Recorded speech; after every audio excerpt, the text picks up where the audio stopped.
So your ability to decide what you really want is, I'm getting kind of a new thing for you, and it feels like a fresh way of existing in the world.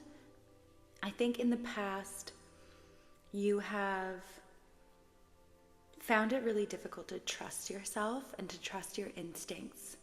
And where you're at right now in your path, in your journey, and I really do think that there is an element of being guided into this freedom, into this ability to trust. And I'm getting really strong grandmother energy. But I think that this has a lot to do with the feminine line in your family. Like, in a sense, the heritage of not trusting one's own body or not being able to. And that there's even been like, this is very common for women historically.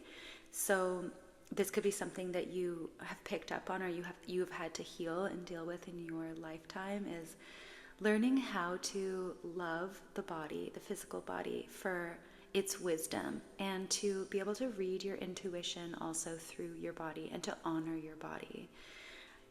And in the past, I think that you have felt shame around your body. And so this is coming through as as a healing process that you have activated in yourself. But what it does is it heals an ancestral wound that you have been born into, basically, or an ancestral pattern that you've been born into. And in some way, your ability to get to this point of being able to trust yourself is this, it's almost like it's your future self, like in old age, that is calling you into this destiny, so to speak.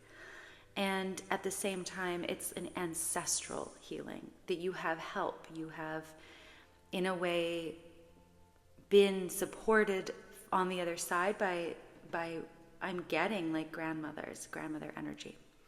And so I started off saying that you are kind of in this new phase of your life where you're actually trusting yourself and you're trusting what it is that you want.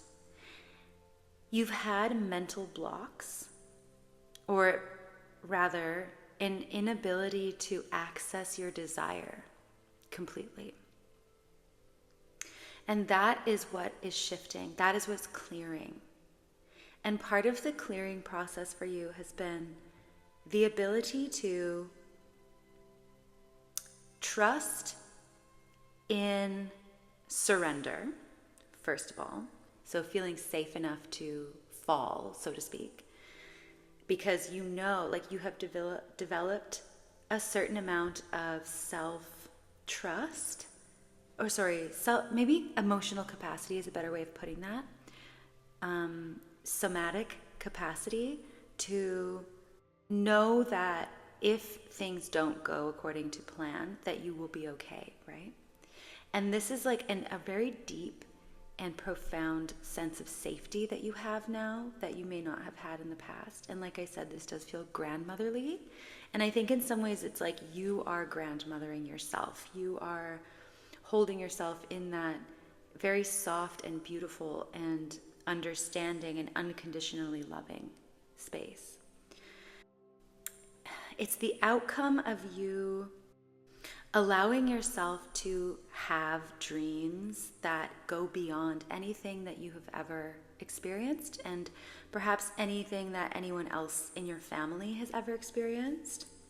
You've had to leap over immense obstacles within yourself and within the world, and you've had to believe the impossible, so to speak. I don't believe that you think it's impossible. I think that you are able to see things from such a perspective, from such a height, that you can see that, yes, there are like realistic or let's say tangible obstacles sometimes between you and a certain place you want to be. But that doesn't mean that you can't do it, and that miracles and wonderful and like amazing feats of creativity are not possible. You believe that you have the capacity to leap over obstacles.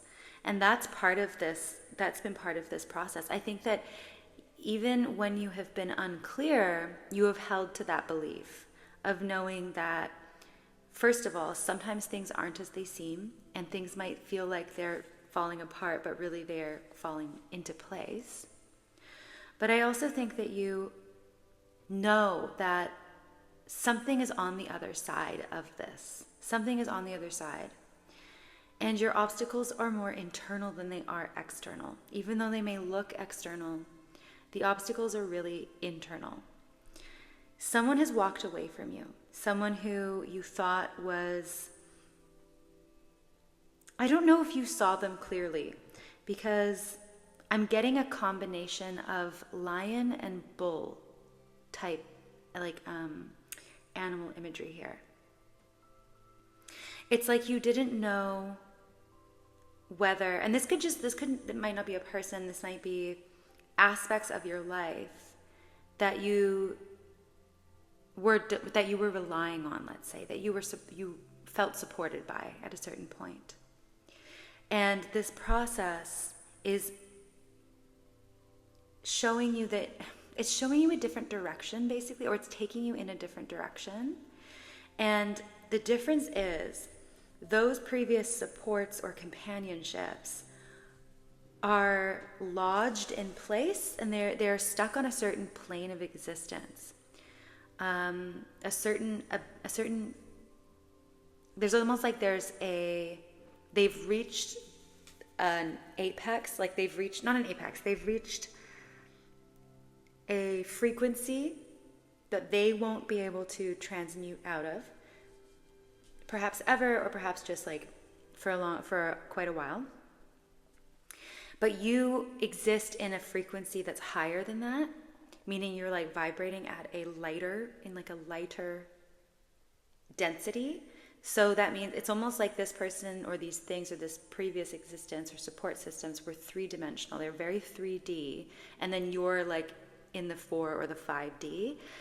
And what I mean by that is you're able to see possibilities that others aren't. And you're also able to move into new forms of existence or new realities in ways that those other people or those other situations would not be able to or would not facilitate.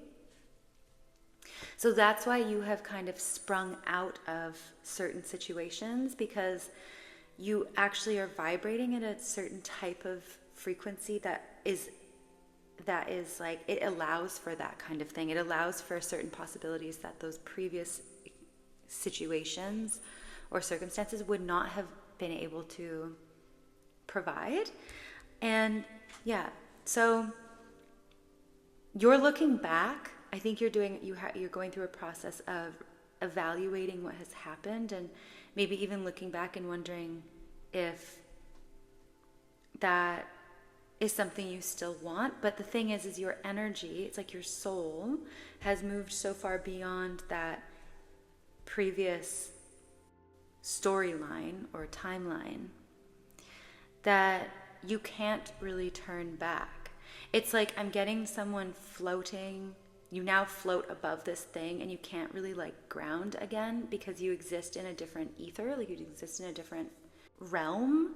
And so you're appreciating what you have experienced in the past. You're appreciating the beauty of what that old paradigm was. And now you're in the process of turning towards your new paradigm and really acknowledging where you are now, which is a totally different and much more flexible and intangible, immediate manifestation realm. You're in the energy now of being able to like soar quickly into new worlds and to manifest instantly. This has been a process of surrender. You have been in discussion with yourself through this process of surrender. So I'm getting a vision of you flowing down the river and almost having a meeting. It's like you're sitting in a raft, like a little floaty device on a river. And then all of the parts of you, some that are protectors, some that are intellectuals, some that are the ones that overanalyze, and some are the ones that have the really expressive, creative idea. Some are the child, some are the old lady or the old man. They're all separated out of you, and they're all sitting in their own floaties, and you're all floating down the river together, and you're like yapping and you're discussing what's going on. I think that this is just a metaphor for the process that you've been in, where you've been like really, really engaging with self, period, and with self inquiry. And it's because you care